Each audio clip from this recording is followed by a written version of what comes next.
가수 이효리 씨의 SNS가 악플로 뒤덮였습니다.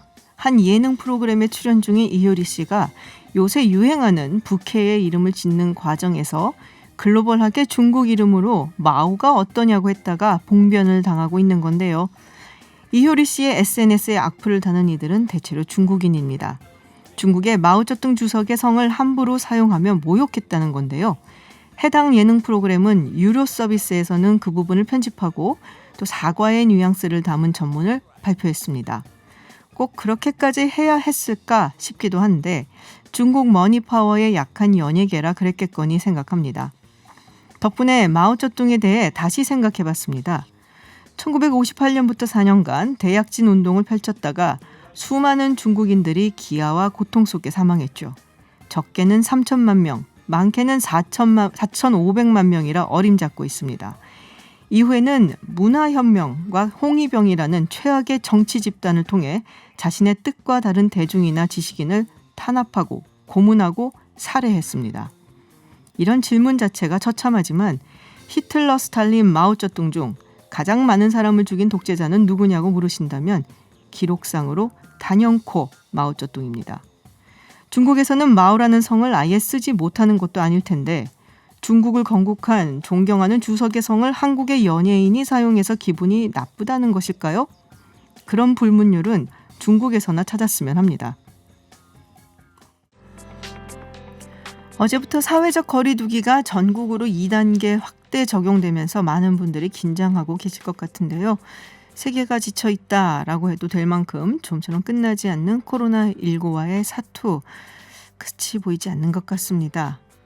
코로나 감염부터 이후 일상까지 코로나 완치자이신 안병옥 대구대 국제관계학과 교수 연결해서 이야기 들어보겠습니다. 안녕하세요, 교수님. 예, 안녕하세요. 반갑습니다. 네, 교수님. 이제는 건강 괜찮으시죠? 예, 더 건강해졌습니다. 더 건강해지셨다고요? 예. 다행입니다. 교수님 언제 확진 판정 받으신 거예요? 3월 29일 일요일이었습니다. 3월 29일 일요일. 지금 날짜 다 기억을 하고 계시네요. 당연한 이야기겠지만. 그리고 확진 받으시고 완치 판정 받으시기까지는 얼마나 걸리셨어요? 제가 안동의료원에 입원을 했는데요. 네네. 열흘 만에 나왔습니다. 열흘. 그러니까 보통 그 확진자가 완치되는 게 평균 3주 정도거든요. 네네. 그런데 저는 기저질환도 없고 좀 간절하게 좀 기도를 많이 했더니 어떻게 일찍 나왔습니다. 그러셨군요. 정말 다행이네요. 근데 이제 많은 분들이 이런 질문 많이 하셨을 것 같아요. 이미 코로나 감염됐을 때 어떤 증상이 있었나라고 궁금해들 하실 것 같은데 어떠셨어요? 예. 저는 일단 요양병원에서 일하던 처가 먼저 이제 확진 판정을 받아서 집에서 혼자 저는 이제 양성이 나와서 자가격리를 하고 있었는데요. 네. 자가격리가 2주인데 한 전반기 5일은 그래도 좀 적응한다 이렇게 지났는데 네. 5일이 지나면서 너무 스트레스가 많이 쌓이고 또 입원한 아내도 걱정하면서 이제 증세가 폐렴 초기 잔기침이 계속 나와서 네네.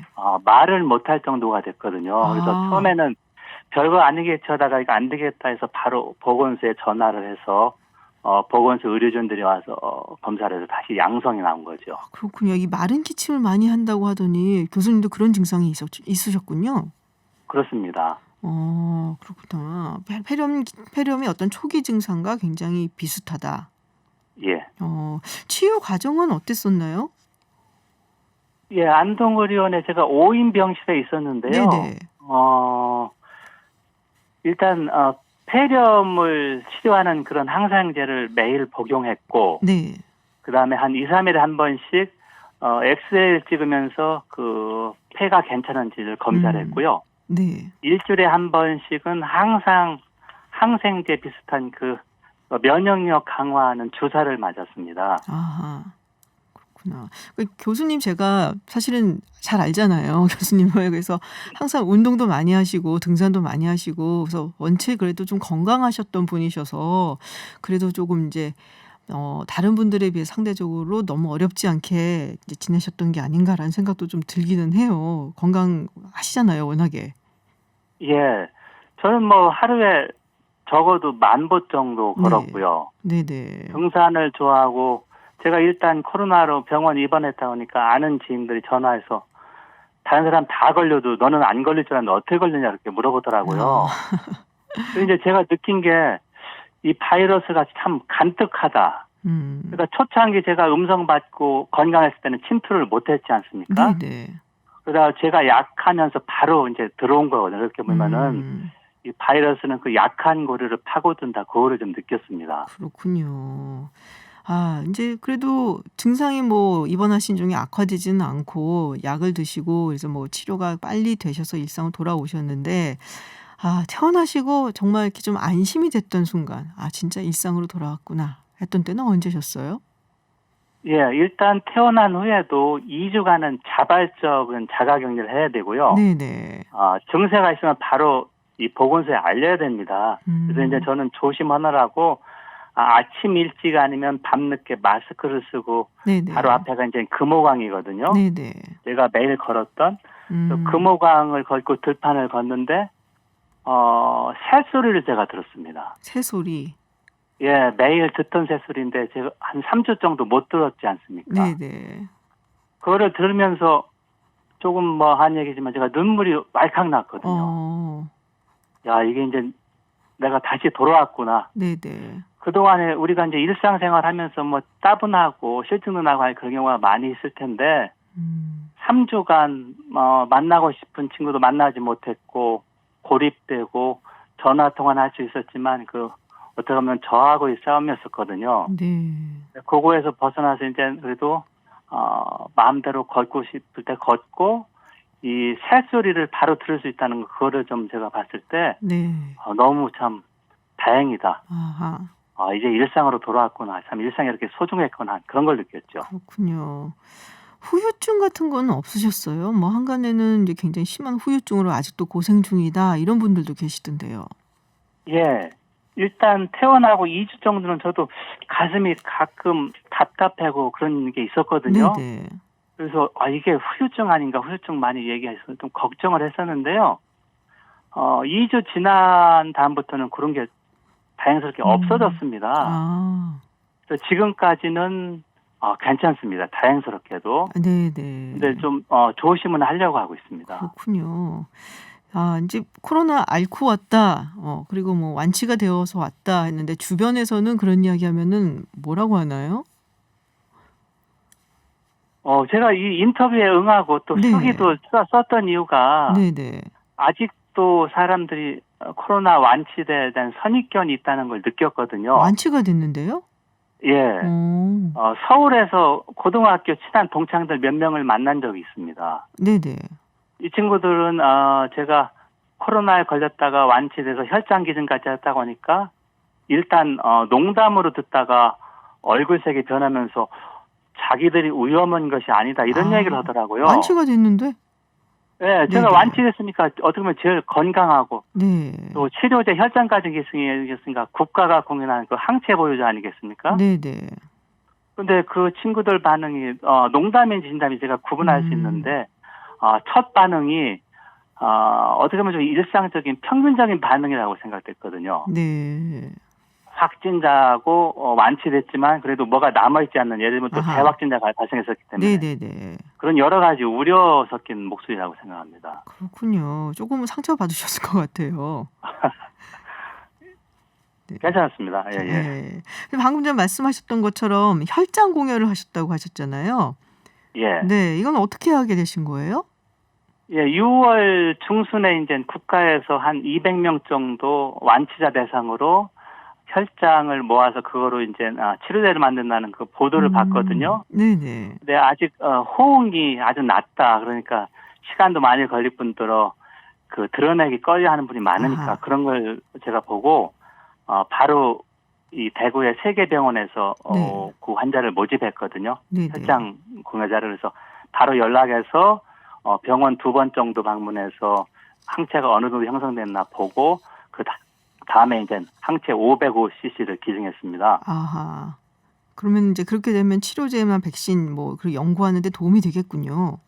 그렇습니다. 네. 자, 지금 뭐 다시 한번 이제 코로나가 이제 창궐하고 있다, 뭐 재유행이 돌고 있다는 얘기가 나오고 있는데요. 이제 먼저 한번 겪으신 거잖아요. 이 병과 싸우시면서.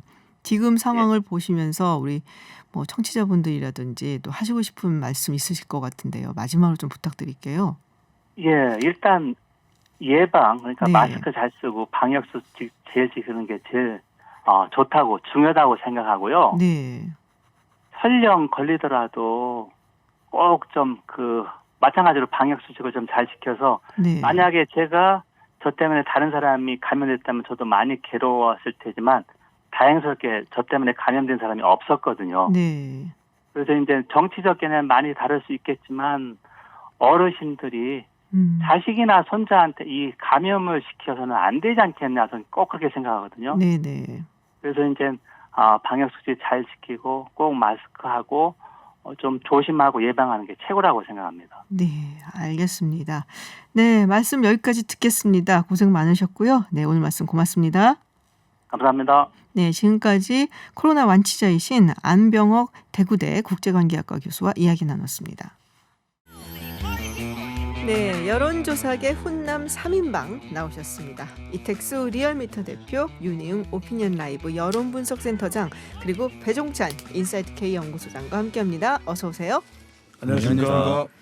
네, 지난주 금요일에 발표했던 한국 갤럽 조사 당청 지지율 상당히 반등을 했어요. 네. 문재인 대통령 지지율도 굉장히 많이 올라갔고, 그리고 더불어민주당도 많이 올라갔죠. 격차를 또 굉장히 많이 두게 된 것 같아요. 소개 좀 해주시죠. 리얼미터 교사 참 오늘 나왔는데 같이 함께 해주세요. 네, 우선 한국 갤럽 조사부터 소개해드리겠습니다. 지난 18일부터 20일 3일간 전국 18세 이상 1,002명을 대상으로 조사했고요. 표본 오차는 95% 신뢰 수준에서 플러스 마이너스 3.1%포인트였고요. 전화 면접 조사로 했습니다. 자세한 내용은 중앙선거여론조사 심의위원회 홈페이지를 참고하시면 되는데요. 문재인 대통령 지지율이 긍정평가가 8%포인트 올라서 47%로 나타났습니다. 부정평가는 45%로 나타났고요. 역시 8%포인트 하락해서 네네. 긍부정이 오차 범위내긴 합니다만 한 굉장히 주 크게 만에 움직였네요. 바뀐 거죠. 네. 그 전에는 부정평가가 53, 긍정평가가 39, 14%포인트나 차이가 났었는데 일주일 만에 상황이 바뀌었습니다. 리얼미터 조사를 소개해드리면요. 리얼미터 조사는 지난주 화요일부터 금요일까지 나흘 동안 전국 18세 이상 유권자 47,705명에게 통화를 시도해서 최종 2,511명 응답을 완료했고요. 무선 전화 면접 및 유무선 자동응답 혼용 방식이었습니다. 표본 오차는 95% 신뢰 수준에서 플러스 마이너스 2%포인트였는데요. 문재인 대통령 국정수행 평가가 2.8%포인트 오른 46.1%였고요. 네. 부정평가는 1.8%포인트 하락한 50.8%였습니다. 리얼미터 조사는 긍정평가가 여전히 부정평가보다 좀 낮은 상황인데요. 그리고 이제 오차 범위보다는 살짝 벗어나는 네네. 그런 상황인데 여하튼 최근 2주 동안의 이 하락세를 멈추고 지금 반등을 했습니다. 네, 이유는 아무래도 코로나19 네. 예, 다시 그렇습니다. 또 창궐해서 그렇겠죠. 지난주까지만 해도 부동산 논란, 네네. 또 홍수 피해가 많았죠. 또 뭐 남북 관계 이 악화 소식 등등으로 인해서 계속 약세를 보였었습니다. 부정평가가 근 5주 정도 높았었는데요. 지난 주말에 이제 광화문 집회가 네네. 있었고 주 초까지만 해도 당청 지지율이 그렇게 상승세는 아니었는데 화요일부터 혹은 뭐 수요일부터 지금 강세로 나타나는 그래프들이 보이는데요. 네. 역시 사랑제일교회 네네. 발 확진자 수가 오늘 보도 보니까 875명까지 나왔다고 하는데 최근 들어서 확진자 수가 늘긴 했는데 주로 이제 사랑제일교회에서 네네. 확진자 수가 늘고 또 광화문 집회에서 이제 미래통합당 전현직 의원들도 있었다고 하고 하니까 당청 지지율은 오르고 미래통합당 지지율은 조금 빠지는 그런 모습을 나타냈습니다. 그렇군요. 이게 이제 우리 국가로서 굉장히 악재인데 어쨌든 코로나19가 지금 다시 한번 창궐을 하다시피 하니까 이제는 국민들이 지난번에 우리 국가가 되게 잘 막지 않았냐, 그렇죠. 우리 네. 정부가 굉장히 잘하지 않았냐라는 그런 이제 신뢰, 또 기대감 이런 것 때문에 또 국정수행 평가라든지 이런 게 올라가는 것 같아요, 같이. 코로나 방역에 대한 기대감, 신뢰는 아직 반영되지는 않은 셈이고요. 네네.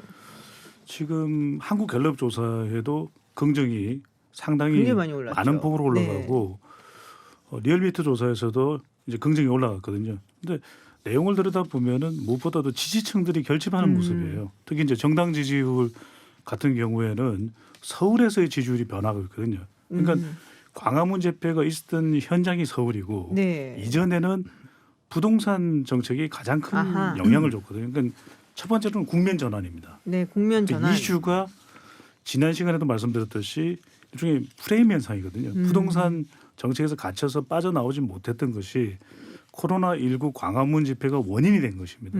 되면서 이슈가 전환이 됐고 특히 이제 정광훈 목사 현상이 효과가 가장 아하. 크다고 봐야 되겠죠. 왜냐하면 정광훈 목사가 무슨 미래한국당, 미래통합당이나 또는 보수 세력은 아니지만 이제 인식이 중요한 것이거든요. 그렇죠. 여론에서 응답자들 또 국민들이 인식할 때는 보수 세력에 대한 비판으로 이어지면서 이 대통령 지지층 또 더불어민주당 지지층 중도층까지 포함돼서 결집하는 것이 이 지지율의 변화의 가장 큰 원인으로 볼 수 있겠죠.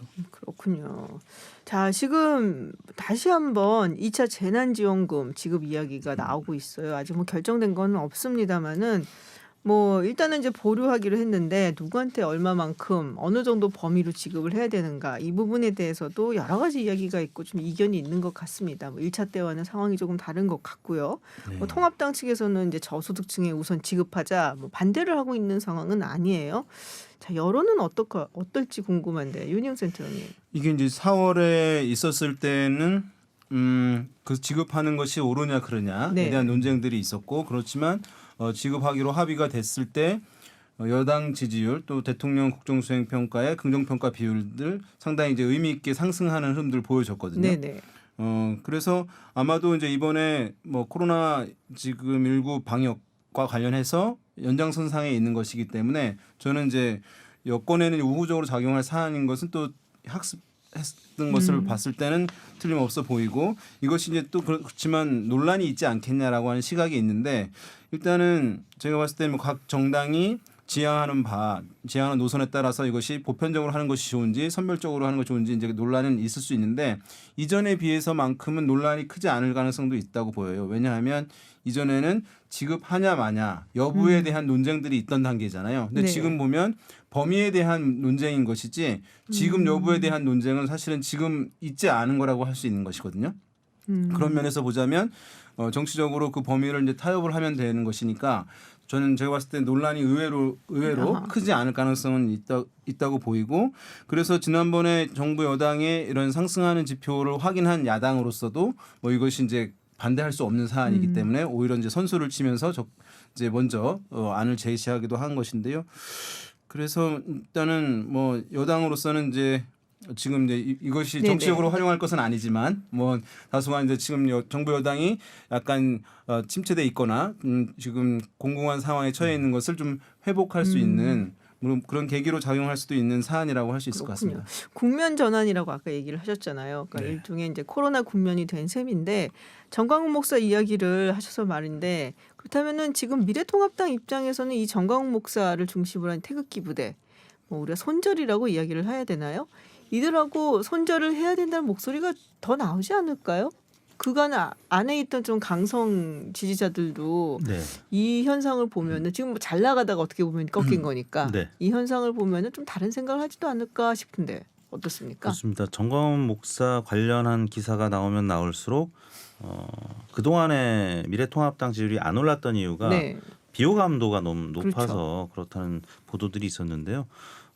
정광훈 목사랑 지금 미래통합당 지도부는 이제 거리를 두는 이야기, 명확하게 거리는 두지 않지만 거리를 두는 모습을 보이고 있다는 것은 아무튼 최근 들어서 상승세가 뭐 리얼미터뿐만 아니라 다른 조사기관들 모두 미래통합당 지지율이 조금 주춤하거나 하락하는 모습으로 돌아섰다는데 역시 중도층이 모처럼 부동산 문제 뭐 네. 등등으로 인해서 미래통합당에 좀 관심을 갖게 됐다가 지금 정광훈 목사는 사랑제일교회 논란 때문에 지금 떨어져 나가는 그런 모습이기 때문에 좀 어렵더라도 이쪽 진영하고는 좀 거리를 두는 것이 이제 맞다고 본 것 같고요. 실제 그걸 실천하고 있는데 문제는 지금 차량제일기회가 워낙 강경하게 지금 정부 방역 당국하고도 지금 대척점에 서 있고 뭐 소송까지 지금 네. 이제 하고 있는 상황이기 때문에 이 여지는 계속될 것이다라는 것이고요.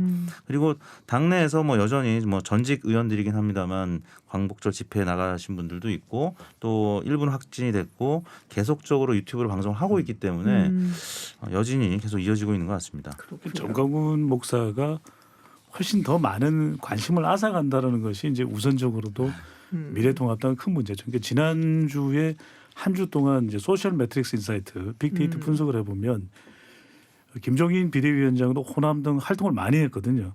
그런데도 불구하고 빅데이터 상을 보면 이 정광훈 목사의 언급량이 5배 이상입니다. 그 많이 차지했어요. 그러니까 훨씬 더 많이 주목도를 앗아가는 현상이거든요. 이게 사실 큰 거죠. 아하. 그러니까 비호감에 주목받는 현상이 발생하다 보니까 우리 이제 국민들이나 응답자들이 인식할 때는 분명히 다른데 미래통합당과 정광훈 목사 사랑제일교회 선을 긋고 싶은데도 불구하고 인식을 비슷하게 하기 때문에 이제 가장 큰 문제가 되기 때문에 핵심은 이런 걸 거예요. 그러니까 우리가 끊어내자고 또 정광훈 목사를 계속 이야기하다 보면 마치 이전에 황교안 전 대표와 정광훈 목사가 연결되는 것처럼 그 연결고리를 못 끊어내거든요. 항상 우리가 프레임 전략을 이야기하는데 이때 다른 이슈 주도권을 잡을 수 있는 정책이 좀 더 많이 연관되는 현상이 일어나야 되는 거죠. 그렇군요. 과연 이걸 김종인 비대위원장이 어떻게 가져가느냐. 그러니까 이전에는 그런 현상이 경제민주화로 가능했거든요. 근데 지금은 웬만한 이 정강 정책에서 기본소득이 들어가도 주목받지 못하는 거죠. 그건 코로나19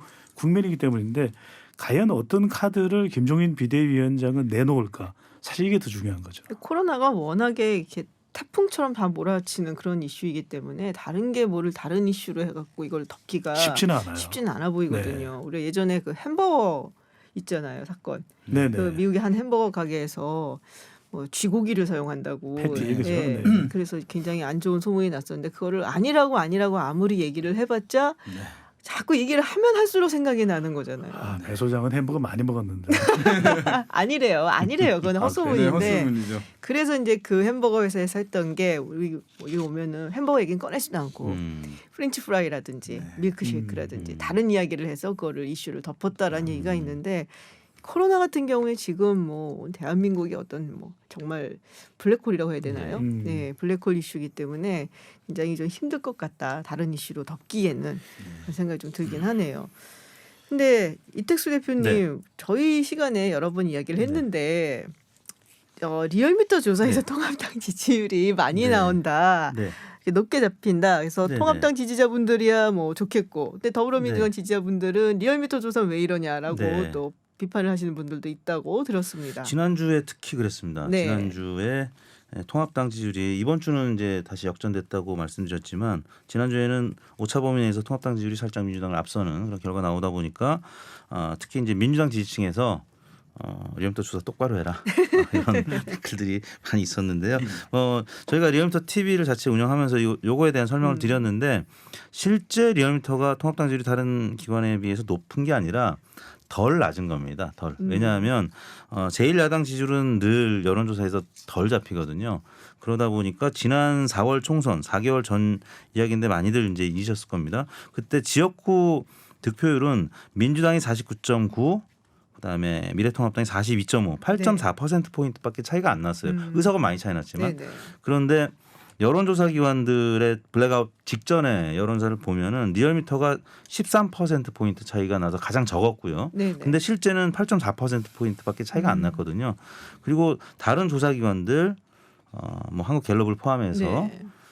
최근에 발표한 MBS라고 하죠. 그 4개 조사 기관들이 발표하는데 네네. 등등 전화 면접 조사 기관들은 20%포인트 가까이 차이가 났어요. 그거는 이제 보통은 투표 의향층을 대상으로 그렇죠. 미국에서는 likely voters라고 네. 이제 하죠. 근데 그런 조사를 하지 않고 이제 비례대표는 투표 의향을 물어봐가지고 이제 재분석을 했는데 네. 지역구 관련된 조사는 그냥 있는 그대로 모든 응답자들을 대상으로 하다 보니까 모르는 응답이 많거든요. 근데 투표 안 할 분들까지 이제 하다 보니까 뭐 그런 차원에서 리얼미터 조사는 미래통합당 지지율이 높은 게 아니라 덜 낮다. 덜 낮다. 네, 이해해 주시면 근데 고맙겠습니다. 원래 이렇게 야당 지지하시는 분들 응답이 조금 낮게 나오는 편인가? 그건 어떤 이유에서인가요? 그 이제 반복적으로 말씀드리는 건데 ARS 조사는 그래도 이제 누르는 방식, 비밀 투표 방식이기 네네. 때문에 민주당이 야당일 때도 마찬가지였습니다. ARS 조사에서는 그나마 덜 낮게 나오고요. 근데 이제 전화 면접 조사에서는 야당을 지지한다고 하면은 옆에 사람들이 다 듣는 가운데 응답을 하다 보니까 비밀 투표 방식이 아니라고 생각하는 거죠. 그래서 과거 출구 조사도 투표함에 이 모의 투표 방식으로 종이를 넣었을 때 하고 직접 네. 대면으로 사람한테 내가 야당을 지지한다라고 했을 때는 숨겨진 표심이 한 2, 3% 차이가 분명히 있었거든요. 그런 거랑 마찬가지 현상인 거죠. 네. 그렇군요. 자, 여기 이제 또 한 가지 흥미로운 조사 결과가 있어서 이야기를 해볼까 하는데요. 이낙연 의원 지금 이제 자가격리 중인데 우리가 이제 뭐 항상 이거 재밌어하지 않습니까? 대선 후보 지지도 예, 아직 멀었습니다만은 이재명 지사가 1위를 했잖아요. 네. 그리고 이제 뭐 이낙연 의원은 지금 뭐 당대표 선거도 앞에 남겨놓고 있긴 합니다만은 지금 2위를 해서 야, 얘는 진짜 계속 뒤집히는 게 아닌가라는 이야기가 나오고 있는데 어떻게 보시나요? 일단은 이제 대권 주자 조사들이 많이 앞으로 나올 텐데요. 네.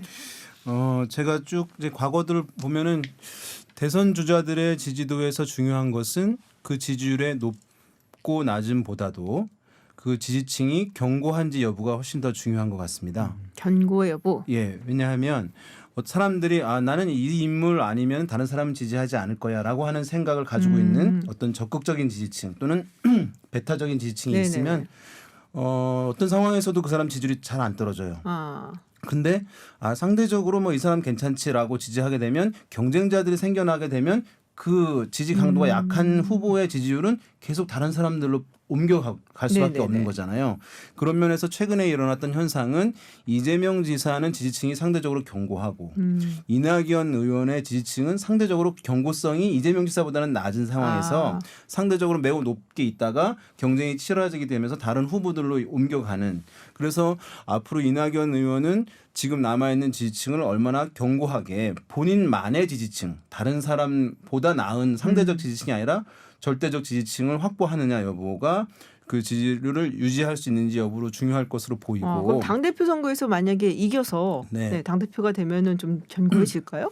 그러니까 지금 상황에서는 반드시 이낙연 의원은 당대표가 되어야 하는 상황이 될 수밖에 없어요. 여기서 만약에 당대표가 안 되면 제가 봤을 때 지지율 더 떨어질 수 있는데 당대표가 됨으로써 대중과 접촉면을 만들고 리더십을 보여야지 본인 지지층을 견고하게 할 수 있는 기회가 생기는 거잖아요. 그렇죠. 그런 면에서 굉장히 이낙연 의원으로서는 더욱 절실해진 굉장히 상황이라고 할 수 있을 것 같습니다. 그렇군요. 그 편성 효과와 이제 독자 효과 네네. 이게 두 가지로 나눠봐야 될 것 같아요. 그러니까 유닝 센터장이 재밌는 설명을 잘해주셨는데 보면 이제 내가 만든 지지층이면 견고하잖아요. 네. 근데 내가 누군가의 덕을 잇고 있으면 이건 견고하지 않을 수가 있거든요. 그러니까 이낙연 의원은 문재인 대통령 그다음에 당과 분리될 수가 없어요. 더구나 호남 출신인데다가 현 정부의 국무총리이기 때문에 당 대표가 되겠다는 것이 문재인 대통령 당과 함께 가는 것이거든요. 그러니까 대통령 후광 효과를 본인이 입는다면 가장 유력한 대선 후보가 되는 거죠. 하지만 대통령의 지지율이 내려갈 때 당의 지지율이 내려간다면 그만큼 더 불안해지는 것이거든요. 그러니까 최근에 문재인 대통령 지지율이 내려가고 당 지지율이 내려가니까 이재명 지사가 부상이 되는 거죠. 왜? 자기 지지층을 가지고 있으니까. 네네. 그래서 지금 현재의 상황을 보면은 첫 번째로 우리가 볼 수 있는 현상이 보수 후보가 없는 거죠. 자기 대선 후보 지지도 조사를 보면 네네. 보수 후보가 없다 보니까 지지 후보가 없다가 사실은 가장 높은 비율이에요. 그러니까 이 지지 후보 없다가 1위입니다. 지지 후보가 없다가 네, 1위. 네. 무명 씨가 무명 1위. 씨가. 그리고 두 번째로 어느 후보도 압도적이지 않은 거예요. 그런데 이맘때 압도적이었던 후보가 있었냐? 과거의 경우에는 압도적이었던 대선 후보들도 있었거든요. 1년여를 앞두고. 네네. 그 대표적인 경우가 이명박 후보와 박근혜 후보였었죠. 네. 근데 지금은 또 왜 그러냐? 그때는 각자의 세력화가 이루어졌거든요. 근데 지금은 또 하나의 이유는 왜냐하면 뚜렷한 후광 효과를 받는 후보가 없는 거예요. 문재인 대통령 문심이 지금 어디로 갔는지 알 수가 없거든요. 또 친문의 지지가 어떤 후보를 향하고 있는지도 알 수가 없는 상황이기 때문에 지금은 참 묘한 상황입니다. 다 굉장히 이 유력 대선 후보라고 이야기가 되는데 이낙연 의원도 또 이재명 경기지도 근데 어느 한쪽도 압도적이거나 뚜렷하진 않다. 이게 일단은 그렇군요. 문 대통령의 지지, 문 대통령의 마음이 빠져 있는 것이 가장 큰 영향이죠. 그렇군요.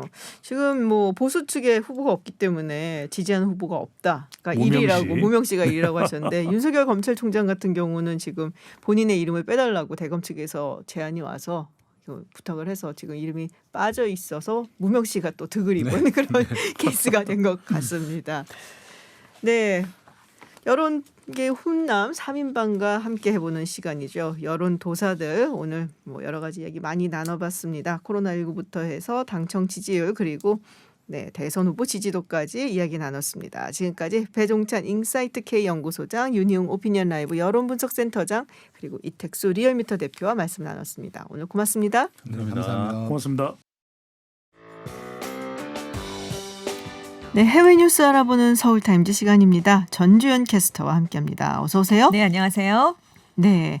자, 첫 번째 소식은 우리 옆 나라죠. 일본의 아베 신조 총리가 오늘 일본 헌정사상 최장기 집권 총리로 기록을 세웠어요. 네, 그렇습니다. 그런데 네. 지금 계속 아프다는 얘기가 나오고 있어요? 그 아베 총리가 2012년에 12월부터 재집권을 하고 있거든요. 그래서 오늘까지 2,799일간 총리로 재임을 하게 되는 네네. 기록을 세웠습니다. 그 연속 재임일수 최장 기록인 건데요. 외 종조부, 그러니까 외 할아버지의 동생인 사토 에이사쿠 전 총리가 2,798일 기록이 있었거든요. 그러니까 이제 오늘부터 하루 넘어서면서 계속해서 신기록을 경신하게 아하. 되는 셈입니다. 근데 물론 2006년에서 7년 사이에 첫 번째 집권을 했을 때 366일 동안 총리직을 수행한 적이 있거든요. 네. 그래서 통산 재임 일수로는 이미 작년 11월부터 1등입니다. 그런데 이제 단일 재임 일수로 이렇게 계산을 해봤을 때 이제 최장기 집권 총리 기록도 세웠다는 얘기인데요. 그래서 뭐 후지 TV가 친아베 성향의 언론 매체인데 7년 8개월간 장기 집권할 수 있었던 배경이 아베노믹스로 대변되는 경제 최우선 기조 그리고 일하는 방식 개혁 같은 진보적인 정책을 취해온 점 그리고 뭐 어쨌든 자민당 정권이 민주당보단 낫다 뭐 이런 국민의 이제 심리 핵심 인사들과의 끈끈한 관계 뭐 이런 것들을 들었습니다. 근데 지금 사학 스캔들 같은 것들이 많았잖아요. 그렇죠. 네, 그래서 이런 것들은 장기 집권의 폐해다 뭐 이런 얘기가 나오고 있는데 일단 아베 총리가 수건으로 꼽아온 사업이 헌법 재개정입니다. 헌법 개정론입니다. 자유대 합헌화를 이제 비롯한. 근데 그게 지금 제대로 안 되고 있질 있죠. 않죠. 네. 그리고 우리나라를 비롯해서 중국, 러시아 등 주변국과의 외교 관계도 그렇게 좋은 편이 아닙니다. 그래서 아베 정권이 그렇게 오래 하긴 했지만 명확한 정치적 유산을 남기지 못했다는 일본 전문가의 의견을 소개하기도 했고요. 지금 최근 들어서 코로나19 유행, 도쿄올림픽 연기도 그 굉장한 정치적 부담이 될 수밖에 그렇죠. 없다. 이렇게 얘기를 했습니다. 근데 지금 건강 이상설이 끊이지 않고 있는데 6월에 정기 건강 검진을 받았다가 17일에 이례적으로 7시간 넘게 추가 검진을 받았잖아요. 네네. 오늘 오전에 다시 병원에 갔습니다. 같은 병원에 그러니까요. 갔는데 피토했던 얘기도 있고. 네, 3시간 반 만에 나왔어요. 그래서 아베 총리 측은 뭔가 문제가 있는 게 아니냐 물어봤더니 지난주에 검진할 때 일주일 뒤에 다시 와라. 그렇게 얘기를 했었다고 합니다. 네. 그러니까 이제 검진 결과 같은 게 나올 테니까 그 설명을 들으러 와라. 뭐 그렇게 해서 오늘 간 것이다. 이렇게 얘기를 했는데 문제는 아베 총리가 17일 검진을 받은 다음에 19일부터 출근을 하긴 했거든요. 네. 그랬는데 오후에만 관제에 출근을 합니다. 그래서 사실상 단축 근무를 하고 있고 25일로 예정돼 있던 자민당 주요 당직자 회의 또 27일 그 연속 재임일수 최장 기록 기념 축하연까지 다 취소를 했거든요. 그래서 정말 건강에 문제가 있는 게 아닌가? 약간 이런 얘기가 지금 계속 그러네요. 나오고 있습니다. 뭐 얘기가 계속 나오고 그리고 네네. 이인자들이 지금 한마디씩 조금씩 내고 하고 있거든요. 있죠. 네네, 그러니까요. 네, 그것도 좀 이상하고. 네네, 그러니까요. 그동안 뭐 그런 말이 별로 없었는데 왜냐하면 아베 그렇죠. 총리밖에는 왜 사연임 할 수 있다 뭐 이렇게 얘기가 나왔었는데 네네. 총리를. 근데 지금 그 소리는 다 지금 사라지고 이인자들이 조금씩 자기 얘기를 하고 있는 상황입니다. 네. 자, 다음 이야기 나눠보도록 하겠습니다. FDA, 그러니까 미국의 식품의약국이죠. 신약 같은 거 나오면 이제 허용해주고 뭐 이런 곳인데 23일 코로나19 혈장 치료의 긴급 사용을 승인했다라는 소식이 들어와 있어요. 그렇습니다. 이게 무슨 이야기인가요? 그러니까 지금까지 7만 명 이상이 미국에서 혈장 치료제 치료를 받았답니다. 네. 그중에 2만 명의 환자를 분석해 봤는데 해봤더니 좀 안전한 접근법이다라고 판단을 내렸기 때문이다 이렇게 설명을 했어요. 그리고 80세 이하 환자, 인공호흡기에 의존하지 않는 사람들에게 해봤더니 더 치료 효과가 좋았다고 합니다.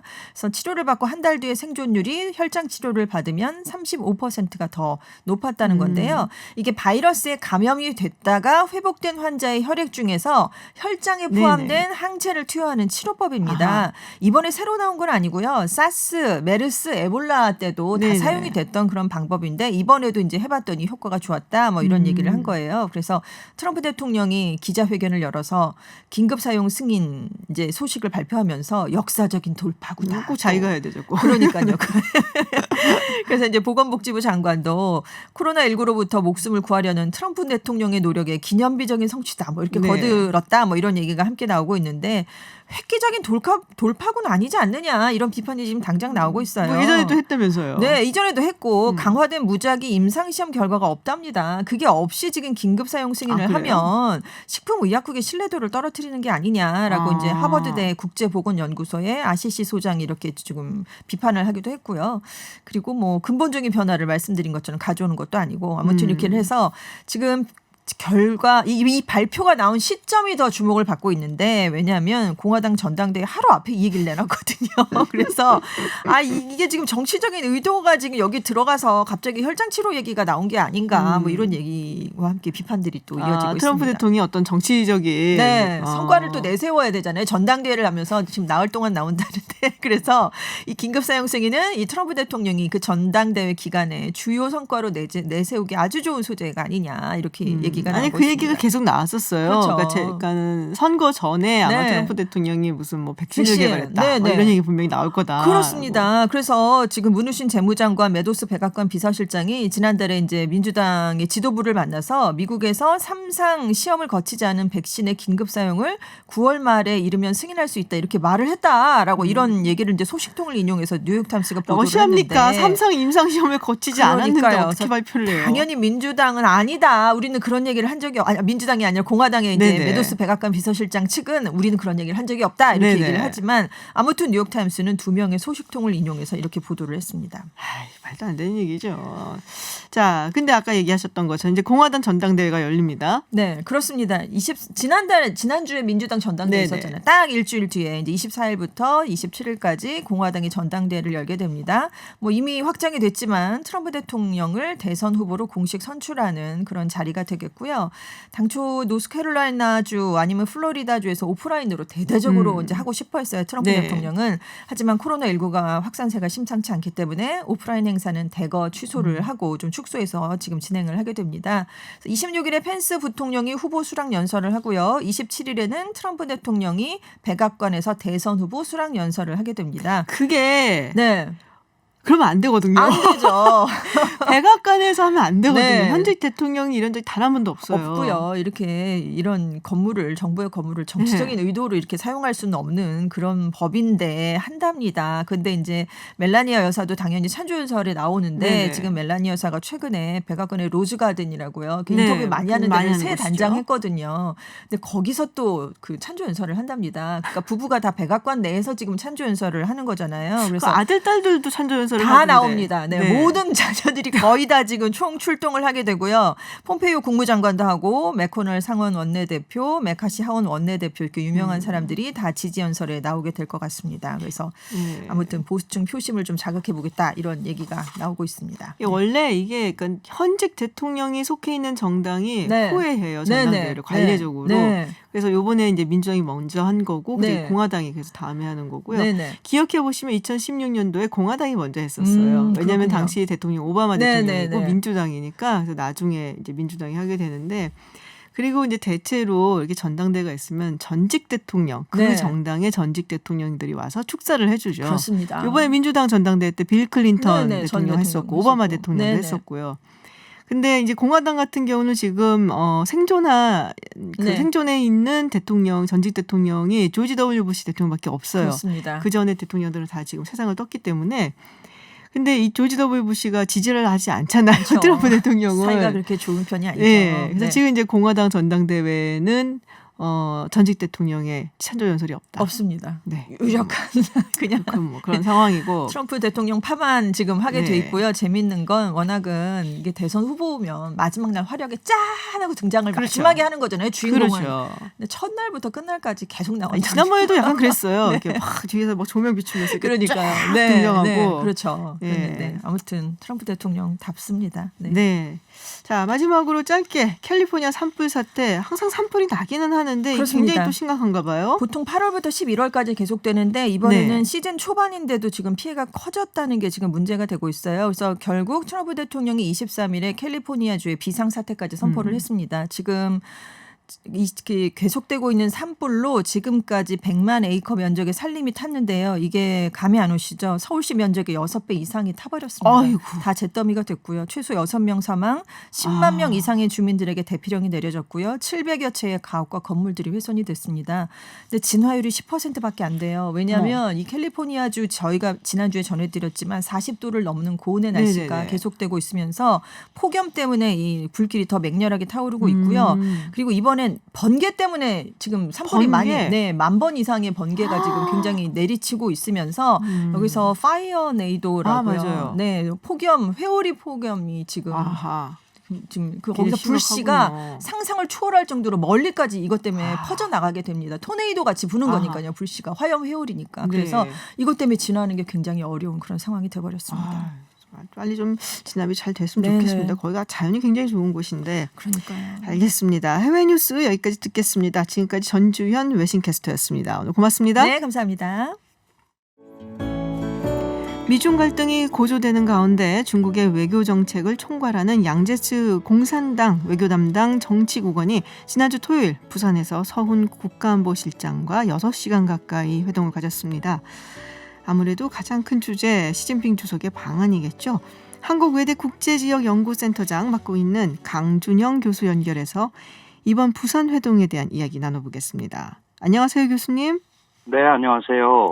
네, 먼저 한중 양국이 이 시진핑 주석 방안에 대해서 어느 정도 합의를 본 것 같은데요. 원래는 네. 이제 올 초에 방안을 하기로 했다가 코로나 때문에 힘들어졌고 지금 이제 미뤄진 거잖아요.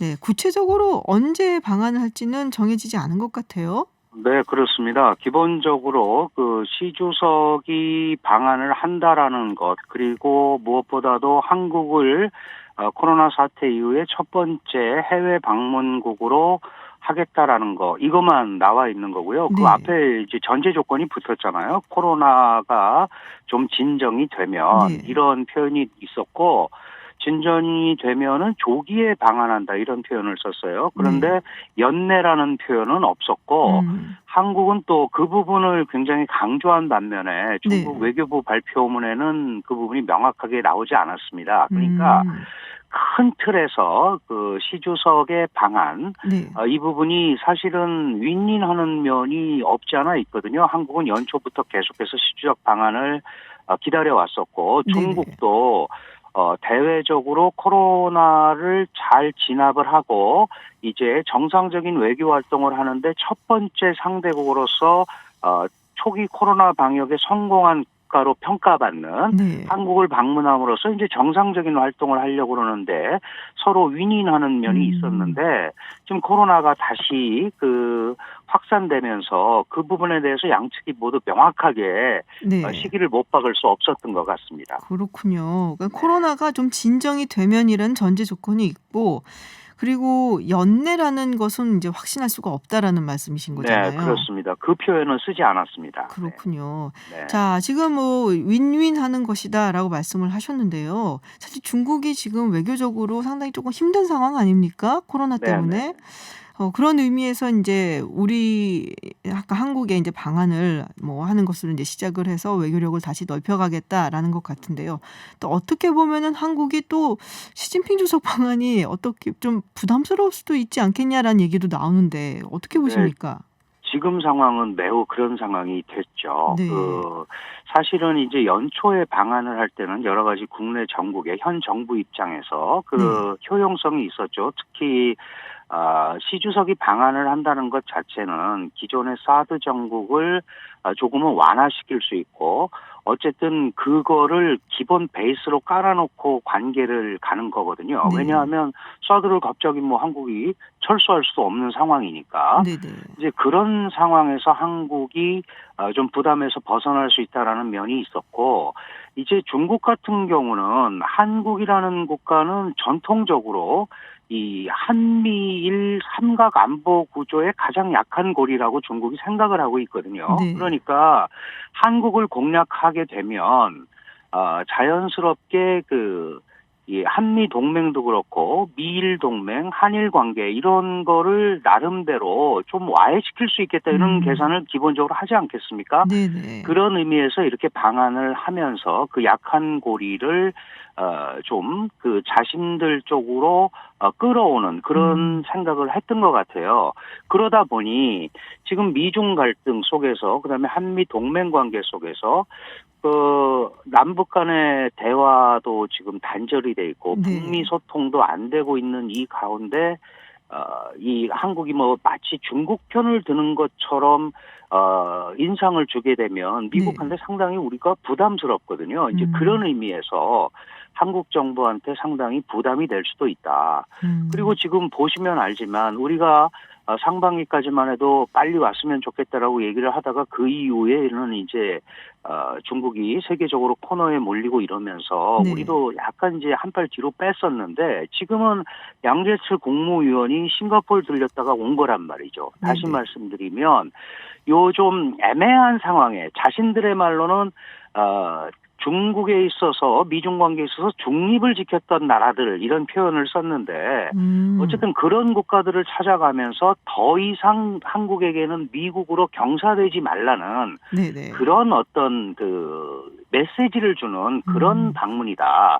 이렇게 아하. 본다면 한국한테는 상당히 부담이 될 수밖에 없죠. 그렇군요. 근데 그렇게 표현을 하면 중립을 지켰던 나라들이라고 하면서 한국에 온다면 사실 본의 아니게 중립을 지켰던 게 돼버리는 거잖아요. 그리고 말씀하셨던 네네. 것처럼 중립을 지켜라라고도 메시지를 네, 보내는 맞습니다. 거고, 그럼 네. 미국 측에서 봤을 땐 뭐 최근 들어서 미국이 뭐 상당히 이제 중국에 대해서 뭐 각을 세우고 있고 이러면 또 줄 세우기도 나선 상황인데 그렇습니다. 미국 입장에서는 우리한테 굉장히 좀 불만이 있을 수도 있겠네요.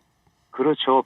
이번에 사실은 이제 부산으로 방문한 것도 그렇고요. 그런 네. 걸 고려한 거죠. 예를 들어서 서울에 오게 되면 우리 대통령을 뭐 예방한다든가 이런 상황도 생길 수 있고 네네. 미국이 주시하고 있으니까 음. 그런 부분을 이제 서로 피하려는 면이 있는데 지금 이제 중국이 말씀하신 대로 중미 관계의 현안을 우리한테 설명했다. 네. 그리고 중국에서 발표를 어떻게 했냐면 이번에 한국 방문은 양재철 공산당 정치국원의 한국 방문은 중립을 지켰던 국가들을 간 거다라는 표현을 한 것 자체가 네. 한국은 더 이상 딴 데로 가지 말라라는 못을 박는 거란 말이죠. 아하. 그러니까 이제 이런 표현 굉장히 이례적이거든요. 이런 네. 그런 표현들을 중국 측에서 쓰는 게.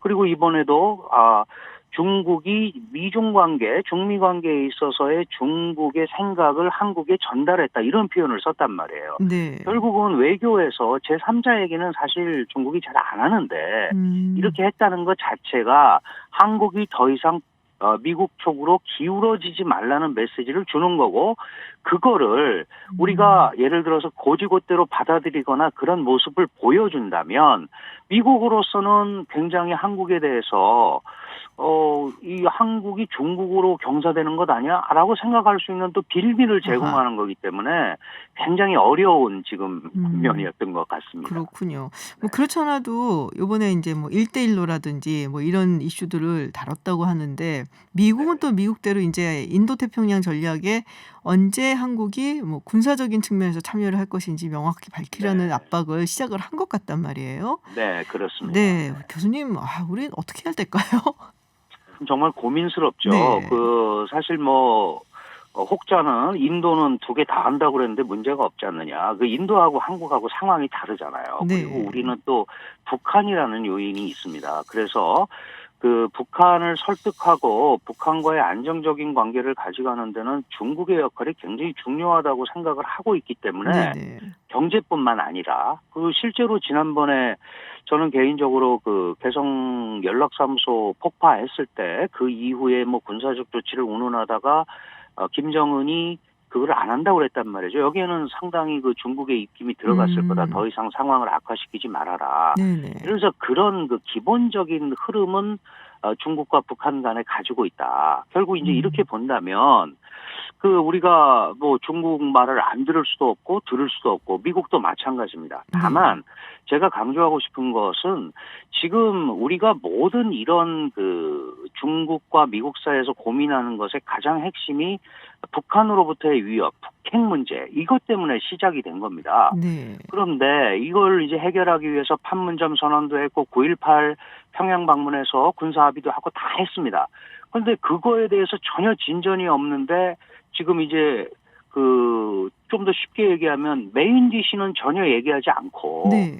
그러니까 다른 그 북핵이 주변화된 가운데 다른 걸 가지고 얘기하니까 굉장히 고르기가 어려운 거예요. 저는 개인적으로 지금 북핵 문제라든지 이런 게 전혀 진전이 없기 때문에 기존의 질서를 우리는 유지하면서 갈 수밖에 없다. 변한 게 하나도 없다. 그런 상황에서 한국 보고 편을 들려고 그러는 것은 매우 힘든 일이다라는 네네. 얘기를 정확하게 해주는 게 더 중요하다. 예를 들어서 그 부분이 북한 문제라든지 한반도 안정이라든지 이 부분에 관한 그 어떤 흐름들이 풀리면 네. 우리가 충분히 얘기할 수 있다. 그런 의미에서 원칙을 얘기하는 게 중요한 거죠. 그래서 한국은 지금 이러이러한 상황에서 이렇게 하는 거니까 사안별로 접근하는 게 매우 중요하다. 둘 다 참여하든지 이렇게 압박하면 둘 다 못하겠다. 네. 그리고 더 이상 이렇게 그런 걸 가지고 한국을 압박하지 말아라. 라는 얘기를 할 수 있어야 된다라고 생각을 합니다. 그렇군요. 사실 뭐 우리 상황이 이렇다라는 것을 이해를 시키고 뭐 어느 한쪽에 뭐 호의를 보이는 듯한 그런 모습보다는 조금 더 이제 기본 어떻게 보면 전공법이라고 할 수가 있겠죠. 전공법으로 그렇습니다. 나가는 네, 것이 중요하다라는 말씀으로 제가 네. 이해를 하겠습니다. 네, 교수님 오늘 말씀 여기까지 듣도록 하겠습니다. 고맙습니다. 네, 감사합니다. 네, 지금까지 강준영 한국외대 국제지역연구센터장과 이야기 나눴습니다.